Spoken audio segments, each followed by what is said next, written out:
Di dalam surat Yasin yang kita baca tiap pekan, misalnya ada teman-teman yang baca surat Yasin, di situ diceritakan lagi ada satu kelompok manusia bejat luar biasa. Saking bejatnya teman-teman sekalian, diutus satu nabi, dua nabi nggak cukup, diutus tiga. Diutus berapa? Tiga. Padahal pas Fir'aun jahat banget itu, tahu Fir'aun teman-teman sekalian? Tahu. Fir'aun itu diutus berapa nabi ke situ? Dua, Musa, Harun. Tapi ini saking bejatnya, nggak diutus satu nabi, dua nabi, tiga nabi diutus pada kaum tadi, untuk supaya mereka bertaubat dan kembali kepada Allah. Ini nabi tiga diutus pada orang-orang ini nggak ngaruh sama sekali. Omongannya mentah, omongannya nggak didengerin, sama sekali nggak direken pokoknya, malah dibully, malah diolok-olok. Mereka bilang, nabi tiga ini pergi aja lah, bawa sial aja. Kamu itu datang kepada kami bawa sial, tahu nggak? Sebelum kamu datang kami panen banyak, sebelum kamu datang kami kalau mancing banyak, pas kamu datang sial, kami nggak punya ikan lagi, kami nggak punya bahan pertanian lagi, gara-gara kalian datang. Kalau zaman sekarang kalian itu pergi aja lah. Kenapa? Kalian tuh radikal, ekstremis, intoleran, anti NKRI, anti Pancasila, paham tuh sekalian? Nah semua begitu terjadi. Ketika kemudian tiga rasul ini, tiga nabi ini nggak bisa kemudian untuk berbuat apa-apa, Allah ceritakan di dalam Al-Quran, waja'a min aqsal madinati rajulu yas'a, dan datang dari aqsal Madinah.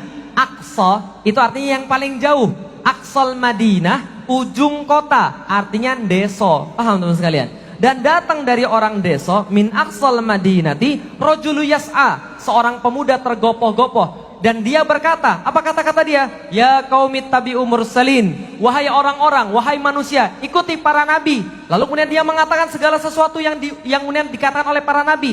Dia cuma ngulangin yang nabi ngomong, dibahasakan dengan bahasa anak muda. Ketika dia ngomong, apa yang terjadi? Ajaib.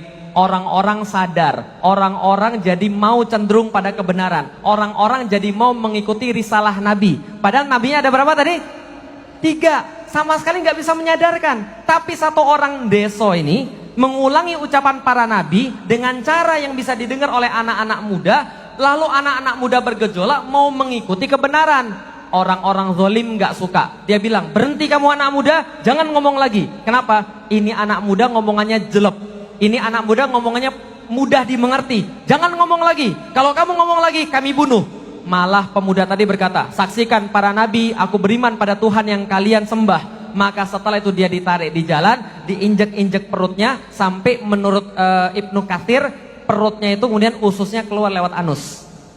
Singkat cerita meninggal, diinjek-injek. Setelah diinjek-injek meninggal, dia masuk kemudian kepada pengadilannya Allah, berjumpa langsung dengan Allah. Singkat cerita begini, Allah kasih trailer surga. Wah, sekalian. Jadi trailer 30 detik surga tuh kayak apa? Kira-kira gitulah kalau zaman sekarang. Kalau film kan ada trailernya. Ini dia dikasih lihat surga kayak apa.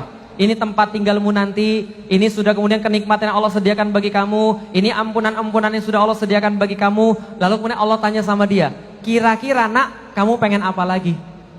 Kamu perlu apa lagi setelah semua yang saya kasih kepada kamu tadi? Lalu dia bilang sama Allah, ya Allah, saya boleh minta sesuatu ya Allah. Minta apa lagi? Coba lihat baik-baik. Ini keanehan. Orang kalau sudah mati, ngelihat surga, gak pengen lagi kemudian apapun juga. Bahkan gak pengen ketemu keluarganya lagi. Bahkan gak pengen kemudian dunia lagi. Ketika ini orang ditanya, kamu mau apa lagi selain surga dan ampunan yang saya ceritakan, yang sudah saya kemudian kasih lihat tadi? Dia bilang ini, ya Allah, boleh gak saya balik lagi ke balik lagi ke dunia? Boleh gak saya balik lagi ke dunia? Untuk apa? Supaya saya bisa ngasih tahu pada orang-orang yang nginjek-nginjek saya sampai mati, bima ghafaroli robbi wa ja'alani minal mukramin. Karena apa aku bisa mendapatkan ampunanmu ya Allah, dan engkau jadikan aku mulia banget bisa dapat surga. Coba lihat, ini orang gak punya ilmu, gak punya apa-apa, cuma ngulangi ucapan para nabi, cuma sharing. Kalau zaman sekarang sharing, kemudian WhatsApp dakwah yang baik, cuma reshare, regram yang bagus, cuma YouTube kemudian di like, di share pada orang lain, dia dapat ampunan Allah dan dia dapat kemudian kemuliaan daripada Allah. Kenapa? Suka sharing dakwah.